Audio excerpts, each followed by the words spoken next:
ভারী বৃষ্টিপাত না হলে চলমান তাপপ্রবাহ কমবে না বলে জানিয়েছেন আবহাওয়া অধিদপ্তর। অধিদপ্তরের উপপরিচালক হাফিজুর রহমান জানান, চলতি মাসে তাপপ্রবাহ কমার কোনো সুখবর দিতে পারছেন না তারা।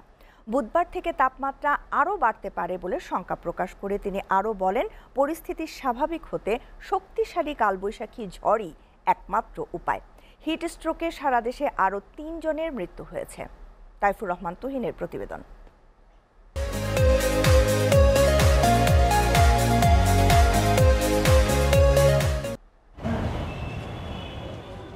কয়েকদিন ধরে তীব্র তাপপ্রবাহে ওষ্ঠাগত জনজীবন। আবহাওয়া অফিস জানিয়েছে, আগামী ২৪ ঘন্টায় রাজশাহী, খুলনা, বাগেরহাট, চুয়াডাঙ্গা, কুষ্টিয়া ও যশোরে তীব্র তাপপ্রবাহ আরও প্রকট হবে। তবে ঢাকা, রংপুর, বরিশাল, খুলনা, ময়মনসিংহ ও সিলেট বিভাগের উপর দিয়ে বইবে মৃদু থেকে মাঝারি ধরনের তাপপ্রবাহ।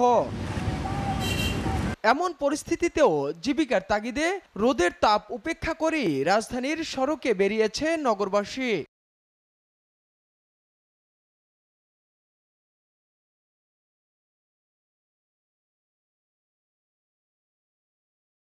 হিটওয়েভ চলছে, তারপরে আমাদের ক্যাম্পাস যেহেতু বন্ধ নেই, সে কারণে আমাদের প্রতিদিনই সকালবেলা আসতে হচ্ছে এবং দুপুরবেলা তীব্র রোদ।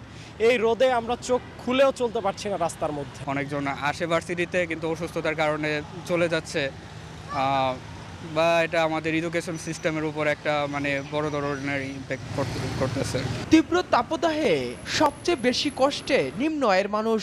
বাইরে কাজ করে বাসায় এসে বিশ্রাম নেবেন, তারও উপায় নেই।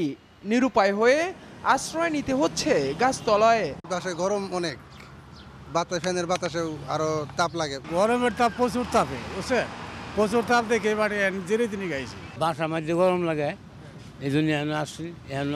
বাতাস লাগে, ঠান্ডা লাগে। আমি গাড়ি চালাই, আপাতত অসুস্থ, গরমের ইয়াতে অসুস্থ হয়ে গেছি। এদিকে আবহাওয়া অধিদপ্তর জানিয়েছে, সপ্তাহখানেক তাপমাত্রা ৩৬ ডিগ্রির নিচে নামার কোনো সম্ভাবনা নেই। আর বৃষ্টি ছাড়া এমন পরিস্থিতি থেকে মিলবে না পরিত্রাণ। যে তাপপ্রবাহ যেটা আছে, চলমান আছে, এটা এই মাস জুড়ে থাকবে, হয়তো কখনো কম কখনো বেশি হবে।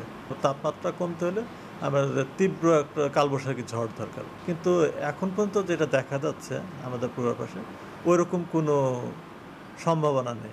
মে মাসে যদি আপনার বৃষ্টিপাত না হয়, কম হয়, সেক্ষেত্রে কিন্তু আপনার এখনকার যাতে পরিস্থিতি এটা আরো খারাপ হতে পারে। চলতি বছরটি বিশ্বের সবচেয়ে উষ্ণতম বছর হতে পারে বলেও আশঙ্কা করছে আবহাওয়াবিদরা। Taifur Rahman Tuhin, SA TV, Dhaka.